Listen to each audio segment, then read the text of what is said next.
नमस्कार साथियों, आप सभी का स्वागत है हमारे YouTube channel one platform job में। तो दोस्तों, आज आप ये देख रहे होंगे कि JSSC CGL की एग्ज़ाम की क्या अपडेट है, क्या आपको पढ़ने हैं, सब बताऊंगा अपनी इस वीडियो में। ठीक है, तो सबसे पहले आप जानिएगा कि JSSC CGL का जो एग्ज़ाम है वो है आपकी लास्ट वीक ऑफ मई, मतलब नेक्स्ट मंथ। अभी आपका अप्रैल चल रहा है, मई में आपका एग्ज़ाम हो जाएगा और रिज़ल्ट का भी डेट दे दिया है कि लास्ट वीक ऑफ जून में आपका रिज़ल्ट भी आ जाएगा CGL का।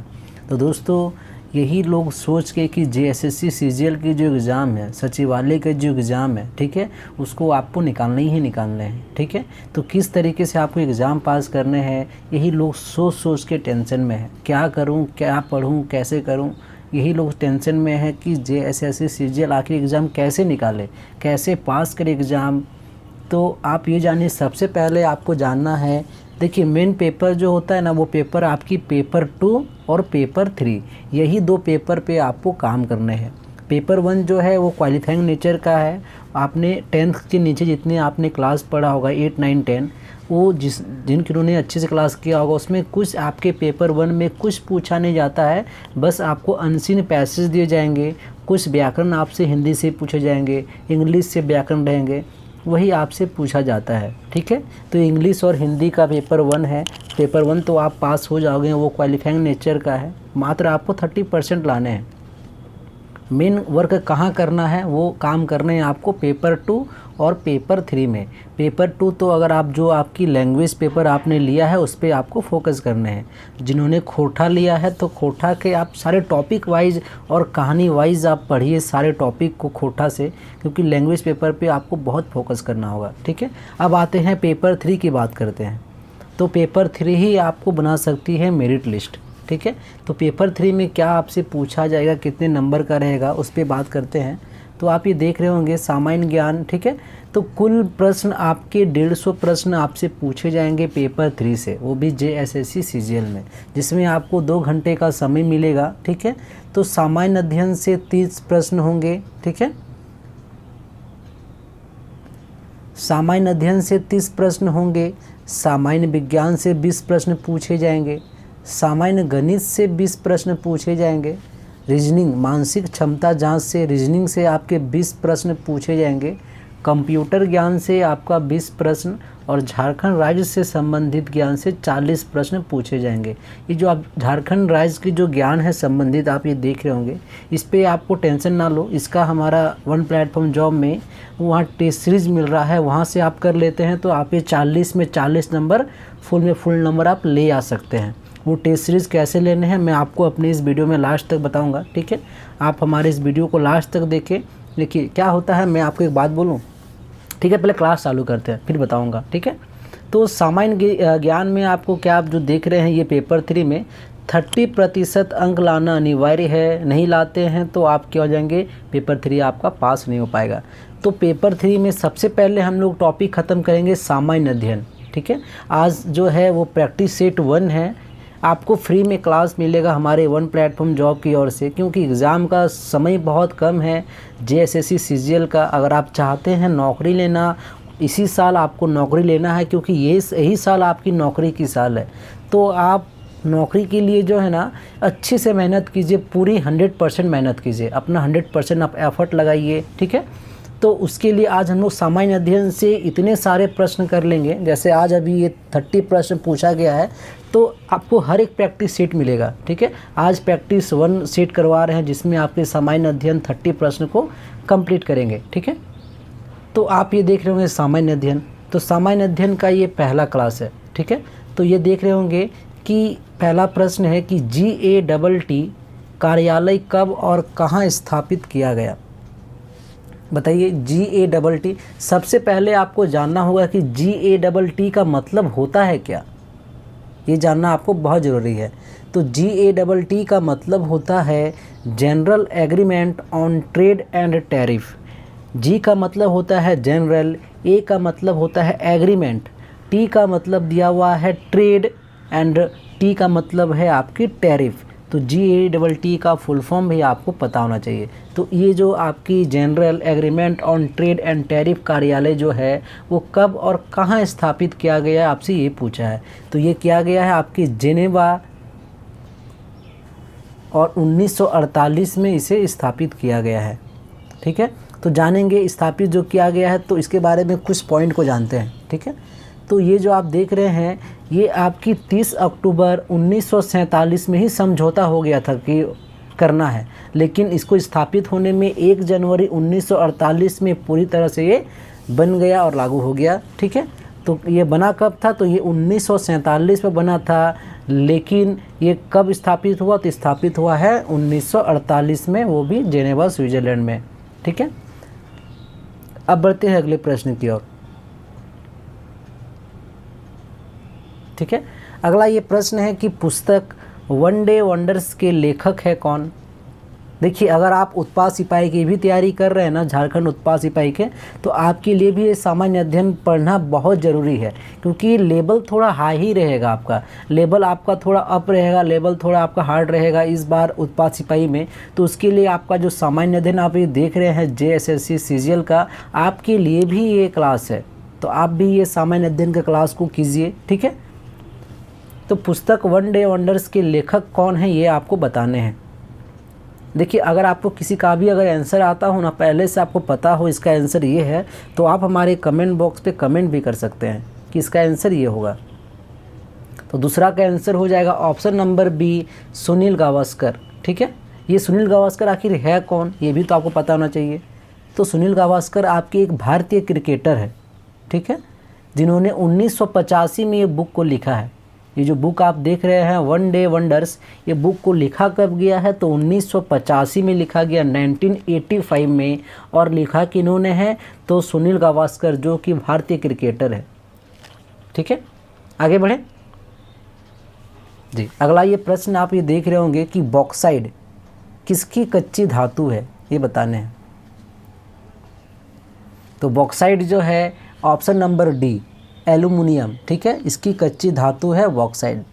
ठीक है, इसको एक कुछ पॉइंट और जानते हैं कि भारत में अगर कहा जाए तो भारत में अनुमानित एक भंडार है जिसमें 20 से 30 करोड़ टन आपका बॉक्साइड की बात चल रही है, अनुमानित मान रखा गया है। ठीक है, क्या किया गया? भारत में बॉक्साइड का अनुमानित भंडार कितना है? 20 से 30 करोड़ टन।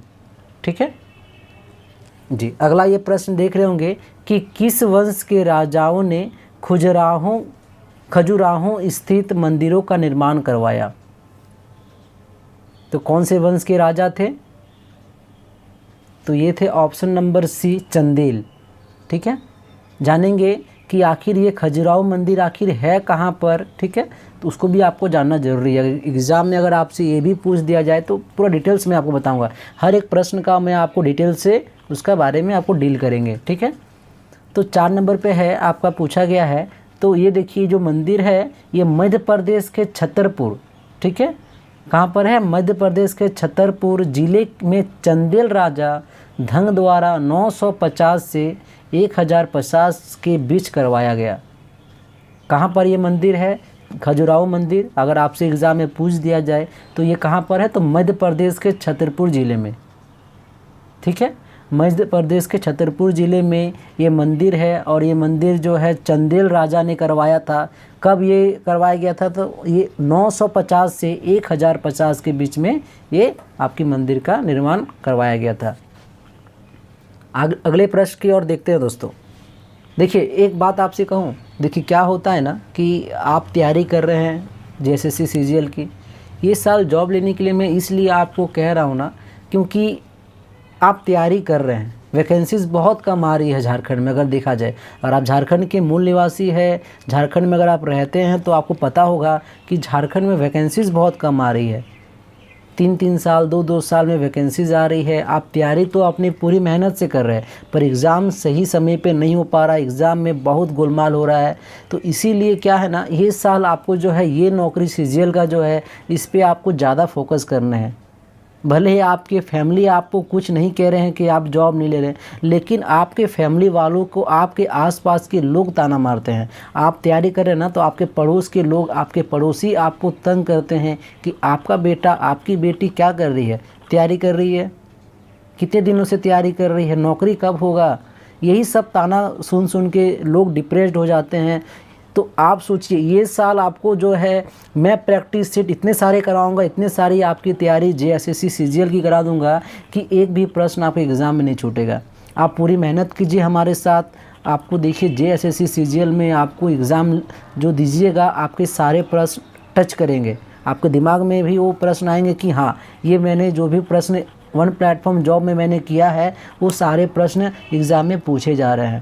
ठीक है दोस्तों, तो अगर आप हमारे चैनल में नए हैं तो चैनल को आप सब्सक्राइब कर लें और बेल आइकन दबा दें। आखिर मैं बेल आइकन दबाने क्यों कह रहा हूँ, इस पर भी एक टॉपिक है कि बेल आइकन दबाने से आपको नोटिफिकेशन मिलेगा। कोई भी क्लास आता है हमारा, चाहे मैथ की क्लास हो, रीजनिंग की क्लास हो, साइंस की क्लास हो, तो आपको प्रॉपर नोटिफिकेशन मिल जाएगा। ठीक है, और जहाँ तक बात है पेपर 1 का इंग्लिश, वो क्लास भी आपको मिलेगा पर डे।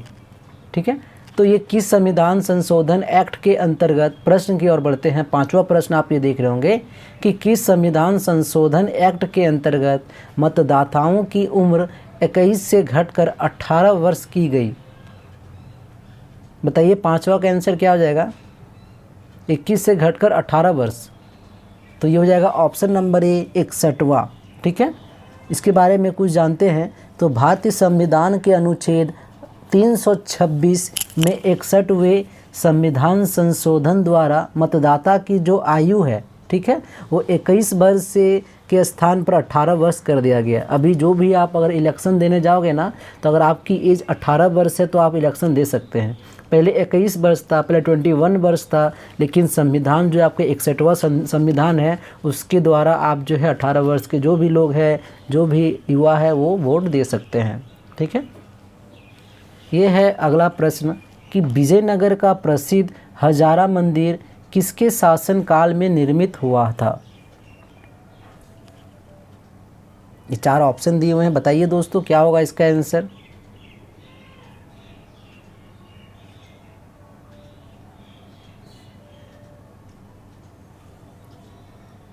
तो इसका आंसर हो जाएगा ऑप्शन नंबर ए कृष्णदेव।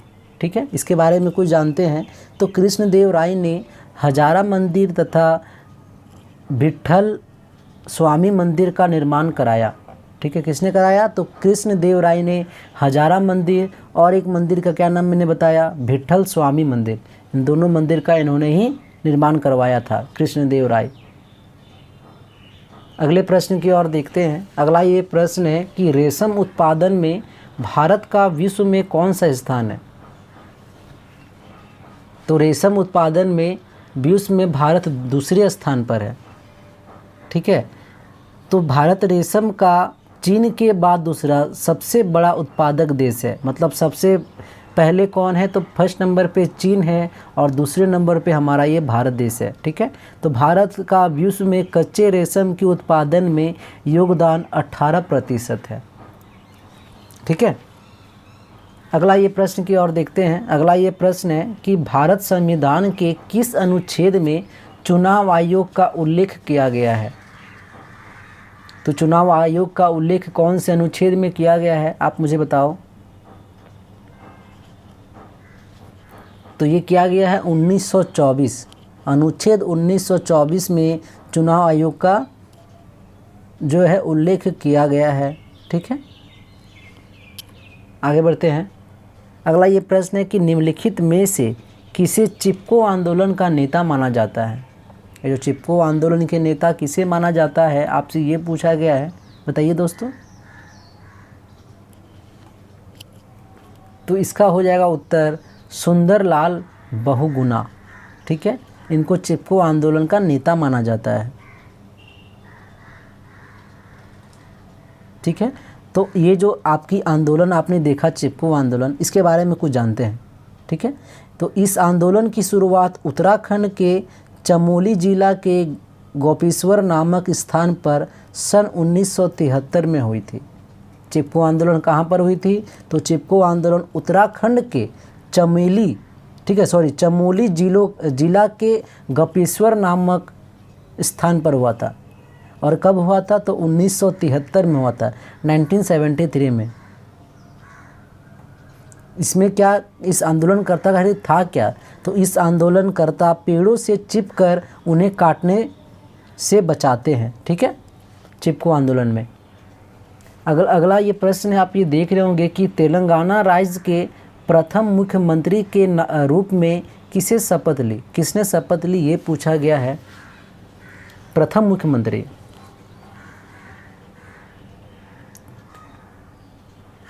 तो इसका हो जाएगा के चंद्रशेखर राव।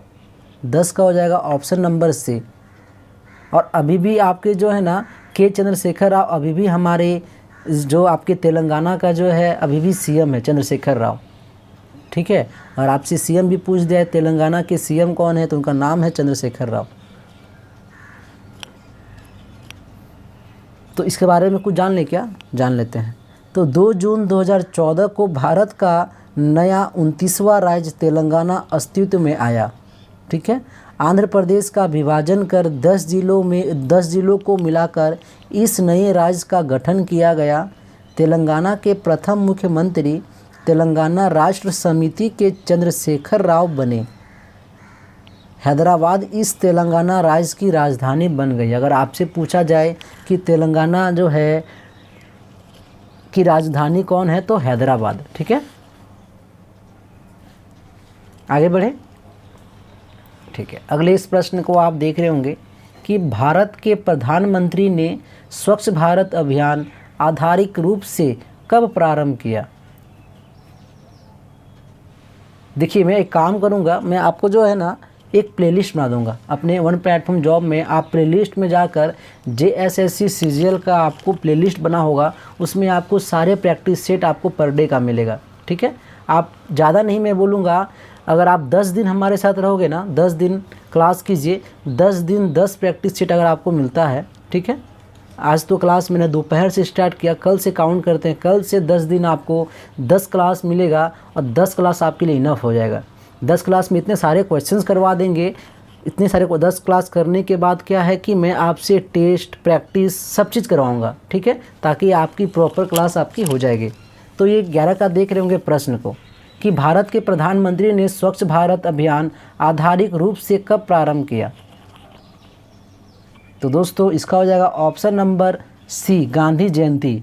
2 अक्टूबर 2014 को गांधी जयंती की 145वीं जयंती के अवसर पर प्रधानमंत्री नरेंद्र मोदी द्वारा राष्ट्रव्यापी जन जागरूकता कार्यक्रम स्वच्छ भारत अभियान का औपचारिक शुभारंभ नई दिल्ली में राजपथ के निकट वाल्मीकि बस्ती में स्वयं झाड़ू से सफाई करके किया गया, ठीक है। ये भी आपको जानना जरूरी है, आखिर स्वच्छ भारत अभियान की शुरुआत कब हुई, ये भी प्रश्न आपसे एग्जाम में पूछ दिया जाएगा। गांधी जयंती के दिन तो हुई, तो कब हुई, तो 2 अक्टूबर 2014 को नई दिल्ली में हुई थी। वो भी हमारे नरेंद्र मोदी प्रधानमंत्री जो है उन्होंने खुद झाड़ू उठाकर झाड़ू लगाया और स्वच्छ भारत अभियान का शुरुआत किया। अगले प्रश्न की ओर देखते हैं। तो अगला ये प्रश्न है कि निम्नलिखित में से किस सुल्तान ने बाजार सुधार लागू किए थे। बताइए दोस्तों, इसका आंसर क्या हो जाएगा। आप हमारे कमेंट बॉक्स पे कुछ भी अगर आपको आंसर आ रहा है, किसी का भी अगर आपको आंसर पता हो ना, तो आप बेहिचक हमें कमेंट बॉक्स पे कमेंट कर सकते हैं। तो दोस्तों इसका हो जाएगा option number B, Alauddin Khilji. तो इसके बारे में कुछ जाने क्या, ठीक है, जानते हैं। तो अलाउद्दीन खिलजी जो आप ये देख रहे होंगे अलाउद्दीन ने बाज़ार में सभी आवश्यक वस्तु के दाम निर्धारित कर दिए थे, ठीक है। अलाउद्दीन खिलजी के बाजार नियंत्रण के बारे में विस्तृत जानकारी तारीख ए फिरोज शाही से मिलती है, ठीक है। उनकी जो विस्तृत जानकारी जो है तारीख ए फिरोज शाही बरनी से मिलती है, ठीक है। मगर आप ये जानिए, सिंपल सा इसमें प्रश्न पूछा जाएगा एग्जाम में कि निम्नलिखित में से किस सुल्तान ने बाजार सुधार लागू किए थे। तो बाजार सुधार किसने लागू किए थे, तो उनका नाम था अलाउद्दीन खिलजी, ठीक है। अगले प्रश्न की ओर देखते हैं। तो अगला ये प्रश्न है कि निम्नलिखित में से कौन सी रचना संत तुलसीदास की नहीं है। ये 4 ऑप्शन है, बताइए कौन सी रचना नहीं है। तो हो जाएगा ऑप्शन नंबर डी, साहित्य रत्न, ठीक है। तो इसके बारे में कुछ जानते हैं। गीतावली, कवितावली, विनय पत्रिका, रामचरितमानस, दोहावली, श्री कृष्ण गीतावली, सतसई, राम सलाका आदि तुलसीदास की प्रमुख रचनाएं हैं। देखिए आपको ये भी जानना जरूरी है आखिर तुलसीदास की कौन कौन सी रचनाएं हैं। तो पहला है गीतावली, फिर है कवितावली, विनय पत्रिका, रामचरितमानस, दोहावली, कृष्ण गीतावली, मतलब जितना भी वली वाला आ रहा है ना, गीतावली, सीतावली, तो वो सारे आपके जो है ना वो तुलसीदास के ही प्रमुख रचनाएं हैं। ठीक है, लेकिन साहित्य रत्न जो है इनकी रचना नहीं है। अगला ये प्रश्न आप देख रहे होंगे कि शिवाजी के शासनकाल में विदेश मंत्री को कहा जाता था। तो शिवाजी के शासनकाल में क्या कहा जाता था आपको ये बताने हैं। तो कहा जाता था ऑप्शन नंबर ए सुमंत। ठीक है, जानते हैं इसके बारे में। तो शिवाजी के मंत्रिमंडल में विदेश मंत्री को सुमंत या दबीर कहा जाता था, सुमंत या दबीर। ठीक है, तथा इसके कार्य विदेशी राजदूतों का स्वागत करना, विदेशियों तथा संधि विग्रह की कार्यवाहों में राजाओं को सलाह देना था। ठीक है, क्या काम था विदेश मंत्री का? तो उनका काम यही था कि जो भी आपकी कार्यवाही है राजा को सलाह देते थे वो। अगले प्रश्न की ओर देखते हैं। अगला ये प्रश्न है कि निम्नलिखित में से किस मुगल सम्राट ने शिक्षा संबंधी सुधार किए थे? तो इनका नाम है अकबर। ऑप्शन नंबर डी हो जाएगा इसका आंसर। इसके बारे में कुछ जानते हैं। तो अकबर के काल को हिंदी साहित्य का स्वर्णकाल कहा जाता है। अकबर के समय में अनुवाद विभाग की रचना की गई। ठीक है, क्या कहा जाता है अकबर काल में हिंदी साहित्य को? तो कहा जाता है स्वर्णकाल। ठीक है, स्वर्णकाल भी कहा जाता है। इस पर प्रश्न क्या पूछा है कि किस मुगल सम्राट ने शिक्षा संबंधी सुधार किए थे? तो वो थे आपके अकबर। ऑप्शन नंबर डी हो जाएगा। अगला ये प्रश्न है कि वर्ष 1938 के लिए भारतीय राष्ट्रीय कांग्रेस का अध्यक्ष किसे चुना गया था? ये बताना है।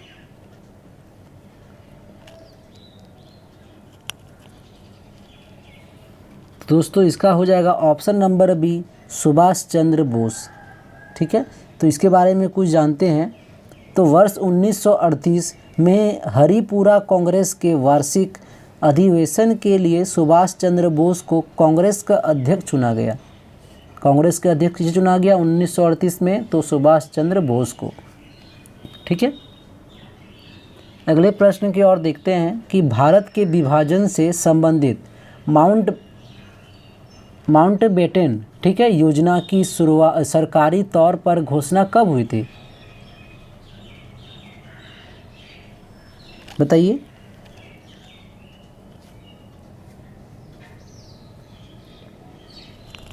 अगर आपको आंसर आता है तो आप बता सकते हैं। तो इसका हो जाएगा ऑप्शन नंबर डी, 3 जून 1947। ठीक है, 3 जून 1947 को प्रधानमंत्री इटली ने हाउस ऑफ कॉमन्स में विभाजन योजना की घोषणा की। ठीक है, ये जो आप देख रहे हैं माउंटबेटन योजना, इसकी शुरुआत सरकारी घोषणा कब हुई थी? तो 3 जून 1947 को। ठीक है,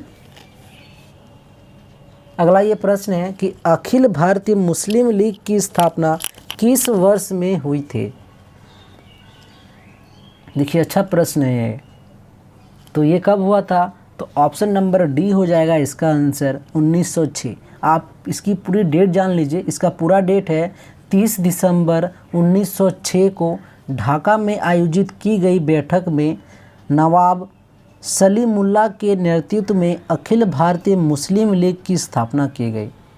ठीक है, और मुस्लिम लीग के संस्थापक नवाब सलीमुल्लाह थे। ये भी आपको जानना ज़रूरी है कि आखिर मुस्लिम लीग के जो है संस्थापक कौन थे? तो उनका नाम था नवाब सलीमुल्लाह। ठीक है, इसके प्रथम अध्यक्ष थे वकार उल मुल्क मुस्तान हुसैन थे। ठीक है, देखिए नाम भी है थोड़ा अटपटा, आपको थोड़ा समझना पड़ेगा। सबसे पहले अगर आपसे पूछ दिया जाए कि भारतीय मुस्लिम लीग के संस्थापक कौन थे, तो उनका नाम था नवाब सलीमुल्लाह। ठीक है, और अध्यक्ष पूछ दिया जाए कि उसके प्रथम अध्यक्ष कौन थे, तो उनका नाम था वकार उल मुल्क मुश्ताक हुसैन। ठीक है, और ये बना कब था, ये लागू कब किया गया था, कौन से वर्ष में इसकी स्थापना की गई थी, तो वो था 30 दिसंबर 1906 को। ठीक है, वो भी ढाका में। ये आप ये देख रहे होंगे, ये बहुत ही इम्पॉर्टेंट है आपके लिए। ये आप देखिए कि झारखंड जीके का ये टेस्ट सीरीज़ आप ये देख रहे होंगे, जिसमें आपको 1500 प्लस क्वालिटी आपको क्वेश्चंस देखने को मिलेंगे इस टेस्ट सीरीज़ में, जिसका प्राइस है मात्र 99 रुपये। इसे आप ले लीजिए, क्योंकि आपकी जो एग्ज़ाम्स है झारखंड उत्पाद सिपाही का, झारखंड सीजीएल का, और भी जो भी आपके झारखंड की एग्ज़ाम्स होने वाले हैं, उसको देखते हुए इस झारखंड टेस्ट सीरीज़ को आपके लिए तैयार किया गया है। ठीक है, इसमें फ़ायदा क्या है, फ़ायदा भी आप जान लीजिए। अगर आप इस टेस्ट सीरीज़ को लेते हैं, ठीक है, तो इसमें आपको सारे टॉपिक्स के टेस्ट सीरीज़ को मिलेंगे। झारखंड का भूगोल, झारखंड की इतिहास, झारखंड की योजनाएं, सारे चीज़ आपको इसमें देखने को मिलेंगे। साथ ही साथ करंट अफेयर भी, जैसे आप अगर मार्केट में कोई करंट अफेयर आप लेने जाओगे तो 200-300 रुपया बुक का प्राइस पड़ जाएगा, और आपको अलग अलग बुक लेने होते हैं झारखंड जीके का। तो आपको सारा चीज़ मर्ज करके एक ही इसमें 1500 प्लस क्वालिटी क्वेश्चंस देखने को मिलेंगे, और पर डे, इसके अलावा पर डे और भी टेस्ट इसमें अपलोड किए जा रहे हैं। ठीक है, जिसमें अगर आप ले सकते हैं तो लेना किस तरीके से है, तो आप वन प्लेटफॉर्म जॉब का ऐप को इंस्टॉल करके आप ले सकते हैं। अगर ऐसे लेने में कोई परेशानी आ रही है कि कैसे इंस्टॉल करें, क्या करें, तो आप हमारा ये नंबर देख रहे होंगे 6287729246, इस नंबर से आप हमें कॉल कर लीजिए, आपको पूरी सहायता की जाएगी। या मैसेज भी कर सकते हैं, अगर आप कॉल नहीं कर सकते आप मैसेज कीजिए। आपको व्हाट्सअप नंबर हमारा ये, आपको व्हाट्सएप पे लिंक मिल जाएगा, वहाँ से आप लिंक पे क्लिक करके आप इसे परचेज़ कर सकते हैं। मात्र प्राइस है 99 रुपया। 50 रुपया 100 रुपया ये आप मत देखिए, आपको अपनी लाइफ देखनी है, आपको जॉब लेनी है, क्योंकि आपको ताने नहीं सुनने हैं अपने पड़ोसी के, अपने दोस्तों के, कि इतना दिनों से तुम तैयारी ही कर रहा है, ये नहीं आपको सुनना है। इसी के लिए ये आपने टेस्ट सीरीज़ अगर आप ले लिए तो एक भी प्रश्न आपका एग्ज़ाम में छूटेगा नहीं।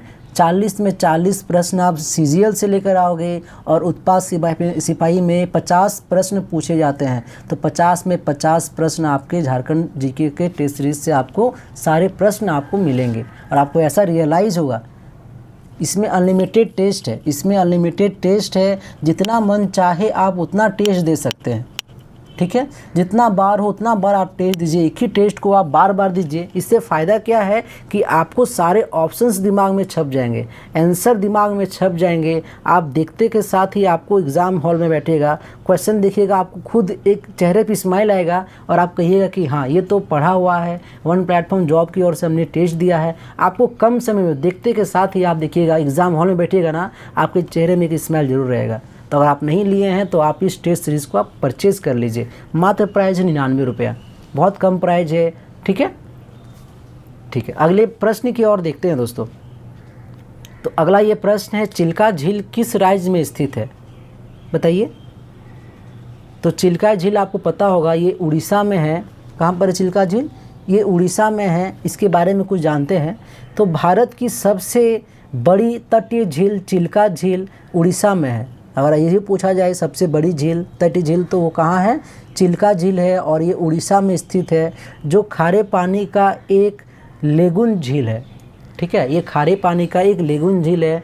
अगर आप चिल्का झील घूमने के लिए नहीं गए हैं, ये उड़ीसा में है, आप जाइए, आपको बहुत ही मज़ा आएगा चिल्का झील, क्योंकि मैं भी घूम चुका हूँ चिल्का झील।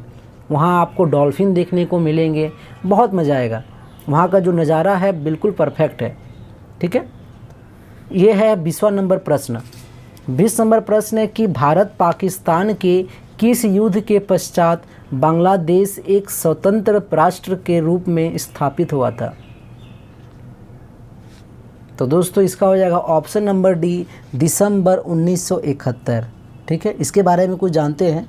तो वर्ष 1971 में भारत और पाकिस्तान के बीच युद्ध हुआ। ठीक है, जिसमें पाकिस्तान की हार हुई। फलस्वरूप दिसंबर 1971 में बांग्लादेश एक स्वतंत्र देश बन गया। ठीक है, अगला ये प्रश्न है कि भारत सरकार ने किस वर्ष में 14 प्रमुख निजी बैंकों का राष्ट्रीयकरण किया था। तो कौन सा वर्ष था ये आपको ये बताना है। जो प्रमुख जो है प्राइवेटाइजेशंस किया गया वो बैंकों का, तो ये किया गया ऑप्शन नंबर सी 1969 में। इसके बारे में कुछ जानते हैं। तो बैंकों और अधिक समाजोपयोगी बनाने के उद्देश्य से देश के ऐसे 14 बड़े व्यावसायिक बैंकों का 19 जुलाई कब किया गया? तो 19 जुलाई 1969 को राष्ट्रीयकरण कर दिया गया, जिनकी जमाएं 50 करोड़ से अधिक थी। ठीक है, इनको राष्ट्रीयकरण कर दिया गया। कौन सा बैंक था? तो वो बैंक था आपके 19 जुलाई 1969 में ये 14 प्रमुख निजी बैंकों को राष्ट्रीयकरण कर दिया गया। मतलब उसको आपका एक टैग लग गया आरबीआई का। ठीक है, ये 14 प्रमुख बैंक थे। आगे है कि कर्क रेखा गुजरती है, कहाँ से गुजरती है कर्क रेखा? ये भी आपको पता होना चाहिए। तो इन सभी से कहाँ? तो मध्य प्रदेश से, त्रिपुरा से, मिजोरम से। इसके बारे में कुछ जानते हैं। तो कर्क रेखा भारत के मध्य से होकर गुजरती है। यह भारत के 8 राज्यों से, अगर आपसे ये प्रश्न पूछा जाए कि कर्क रेखा भारत में कितने राज्यों को छूती है, टच करती है, गुजरती है, कैसे प्रश्न पूछ दिया जाए तो कितने राज्य से? तो 8 राज्य से। तो कौन कौन से राज्य है वो भी आपको जानना ज़रूरी है। पहला है राजस्थान, दूसरा है गुजरात, तीसरा है मध्य प्रदेश, चौथा है छत्तीसगढ़, फिर है झारखंड, पश्चिम बंगाल, त्रिपुरा और मिजोरम राज्य से होकर गुजरती है। ठीक है, 8 राज्य है कर्क रेखा होकर गुजरती है। अगला ये प्रश्न देख रहे होंगे कि राज्य विधान परिषद का प्रावधान भारतीय संविधान के किस अनुच्छेद में रखा गया है? तो कौन सा अनुच्छेद रखा गया है? तो ऑप्शन नंबर बी अनुच्छेद 171। ठीक है, इसमें आपका विधान परिषदों की संरचना की गई है। तो इसके बारे में कुछ जाने क्या? ठीक है, जानते हैं। ये आप देख रहे होंगे 4 ऑप्शन दिए हुए हैं। अगर आपसे पूछ दिया जाए, ये तो आपने देखा अनुच्छेद 171 में बताया गया है राज्य विधान परिषद का प्रावधान। ठीक है, आखिर 1970 में क्या हुआ है? तो 1970 में विधानसभाओं की संरचना की गई है। 1970 में विधानसभाओं की संरचना की गई है। 1971 में विधान परिषदों की संरचना की गई है। 1972 में राज्य के विधान मंडलों की अवधि कि कब से कब तक उनका जो है अवधि रहेगी, कब से कब तक वो बैठ सकते हैं विधानसभा में। ठीक है, वो अवधि इसमें बताया गया 172 में। और अनुच्छेद 173 में राज्य के विधान मंडलों की सदस्यता के लिए अर्हता है। ठीक है, इसमें अनुच्छेद 173 में। अगला ये प्रश्न है कि भारत में पंचायती राज की त्रिस्तरीय व्यवस्था का अनुमोदन किस समिति के द्वारा किया गया था? कौन सी समिति थी आपको ये बताना है। तो दोस्तों इसका हो जाएगा ऑप्शन नंबर ए बलवंत राय। ठीक है, बलवंत राय समिति थी उसमें की अनुमोदन समिति के द्वारा किया गया था भारत पंचायती राज। ठीक है, अगले प्रश्न की ओर देखते हैं। अगला ये प्रश्न है कि किस पंचवर्षीय योजना के अंतर्गत समाज के समाजवादी ढांचे की स्थापना का संकल्प लिया गया था? तो इसका हो जाएगा ऑप्शन नंबर बी द्वितीय पंचवर्षीय योजना। इसके बारे में कुछ जाने क्या? जानते हैं। ठीक है, द्वितीय पंचवर्षीय योजना 1956 से 61 ईस्वी प्रोफेसर पीसी महालनोबिस ठीक है मॉडल पर आधारित थी। ठीक है, इस योजना का लक्ष्य तीव्र औद्योगिकरण तथा समाजवादी समाज की स्थापना करना था। ये जो द्वितीय पंचवर्षीय योजना, अगर आपसे पूछ दिया जाए कि बताइए दूसरा पंचवर्षीय योजना कब से कब तक चला, तो 1956 से लेकर 1961 तक, 1956 से लेकर 61, 5 साल चला था ये। ठीक है, अगले प्रश्न की ओर देखते हैं कि निम्नलिखित में से किस देश के भारत के साथ सबसे लंबी स्थलीय सीमा है? तो कौन सा देश है? तो ऑप्शन नंबर डी हो जाएगा बांग्लादेश। ठीक है, लंबी स्थलीय सीमा है बांग्लादेश के साथ। बहुत इंपॉर्टेंट प्रश्न है आपका ये, लेकिन आप ये जानिए कितना किलोमीटर पर है, आपको वो बता दो। तो ये आपके 4096 किलोमीटर है, 4096। कितनी लंबी स्थल सीमा है? तो 4096, 4096। ठीक है। अगला ये प्रश्न है कि निम्नलिखित में से दक्षिण भारत की सबसे ऊंची चोटी कौन सी है? तो दक्षिण भारत के सबसे ऊंची चोटी का नाम है अनाईमुड़ी। ठीक है। तो अनाईमुड़ी के बारे में कुछ जानते हैं। दक्षिण भारत की सबसे ऊंची चोटी अनाईमुड़ी है, जिसकी ऊंचाई 2696 मीटर है। कितना है? 2696 मीटर है। और यह अन्नामलाई के, ठीक है, और ये क्या है? ये अन्नामलाई की 3 पहाड़ियाँ का केंद्र बिंदु है। दक्षिण की और इलायची की पहाड़ियाँ उत्तर में है। ठीक है। तो आपने ये देखा सबसे ऊंची चोटी कौन सी है? तो वो है अनाईमुड़ी। ठीक है। अगला ये प्रश्न है कि भारत में निम्नलिखित में से कहाँ सबसे बड़ा पोत प्रांगण है, मतलब शिपयार्ड, ये पूछा गया है। तो कहाँ पर है? तो ये है ऑप्शन नंबर बी, कोचीन। ये केरल में है। ठीक है। ये कोची केरल आपका 28 नंबर क्या आ जाएगा? ये केरल में है, कोची सबसे बड़ी है। अगले ये प्रश्न को देखते हैं।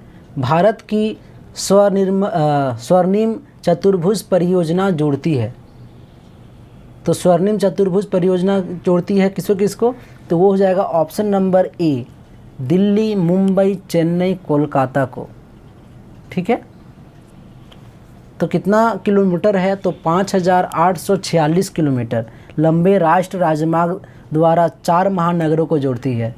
कितना है? 5846 जो है चतुर्भुज आकार का है, जो कि 4 महानगर को जोड़ती है। वो है दिल्ली, मुंबई, चेन्नई, कोलकाता। ठीक है। अगला ये लास्ट प्रश्न है, ये प्रश्न को कर लीजिए क्योंकि हमारा ये लैपटॉप का बैटरी मतलब बहुत कम है, इसीलिए फटाफट कर लेते हैं। चिपको आंदोलन के प्रणेता कौन है? तो चिपको आंदोलन के प्रणेता हो जाएंगे option number C, Sundarlal Bahuguna, जो हम लोगों ने इससे पहले पढ़ा। ठीक है। देखिए ये बहुत इंपॉर्टेंट प्रश्न है, चिपको आंदोलन, इसको आप कर लीजिएगा। ठीक है।